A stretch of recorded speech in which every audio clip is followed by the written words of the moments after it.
Saya Yanti Boli, salah satu guru bisnis daring dan pemasaran SMK Negeri 1 Kupang NTT. Kali ini saya akan menyampaikan materi tentang pentingnya komunikasi bisnis untuk keberhasilan suatu usaha. Sebelum kita mengetahui pentingnya komunikasi bisnis untuk keberhasilan usaha, maka kita perlu mengetahui apa perbedaan komunikasi dengan komunikasi bisnis.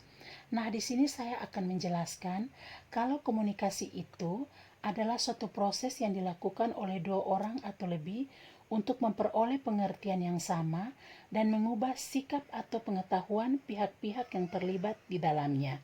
Sedangkan komunikasi bisnis yaitu suatu proses pengiriman informasi atau pesan bisnis yang melibatkan pihak-pihak yang terlibat di dalam kegiatan bisnis tersebut. Pihak-pihak yang terlibat dalam kegiatan bisnis tersebut meliputi ada pemasok, produsen, agen, pengecer, dan pelanggan. Nah, komunikasi bisnis bertujuan memperlancar kegiatan dalam berbisnis. Penerimaan pesan mengharapkan agar penerima pesan melakukan suatu tindakan yang berkaitan dengan transaksi bisnis. Oleh karena itu, tujuan diadakan komunikasi bisnis itu untuk memperoleh suatu keuntungan kedua belah pihak. Maka komunikasi harus dilakukan dengan efektif dan menyenangkan. Unsur-unsur komunikasi bisnis yaitu dapat diuraikan sebagai berikut. Yang pertama ada sumber. Sumber disebut dengan komunikator, yaitu pihak yang membuat informasi atau pengirim informasi. Kedua, ada penerima atau biasa disebut dengan komunikan atau receiver, yaitu pihak yang dikirim pesan oleh sumber komunikator. Penerima disebut juga komunikan.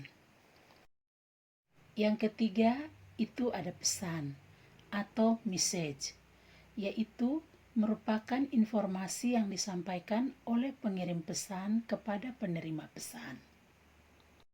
Yang keempat, itu ada media. Media itu sebagai channel, merupakan alat penunjang yang digunakan dalam berkomunikasi. Yang kelima, itu ada efek. Efek itu sebagai pengaruh yang ditimbulkan dari informasi yang diberikan. Berikutnya ada umpan balik. Umpan balik atau biasa disebut feedback merupakan tanggapan yang diberikan oleh komunikan.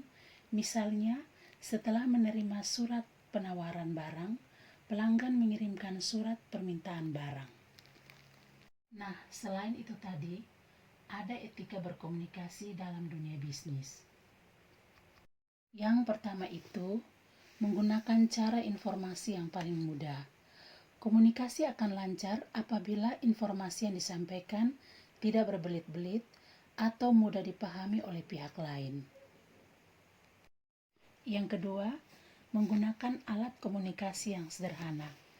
Alat komunikasi yang tepat akan mempermudah dan memperlancar proses komunikasi. Alat tersebut tidak harus selalu canggih, tetapi harus sesuai dengan yang memperlihatkan profesionalisme dan ketepatan tujuan. Ketiga, itu ada kesamaan pengertian. Komunikasi akan berjalan dengan lancar apabila kesamaan pengertian di antara pihak-pihak yang terlibat. Berikutnya yang terakhir, harus bermanfaat dan menguntungkan. Komunikasi bisnis haruslah bermanfaat dan tidak membuang waktu. Perusahaan juga harus memperlihatkan atau memperhatikan keuntungan dan manfaat yang diperoleh pelanggan.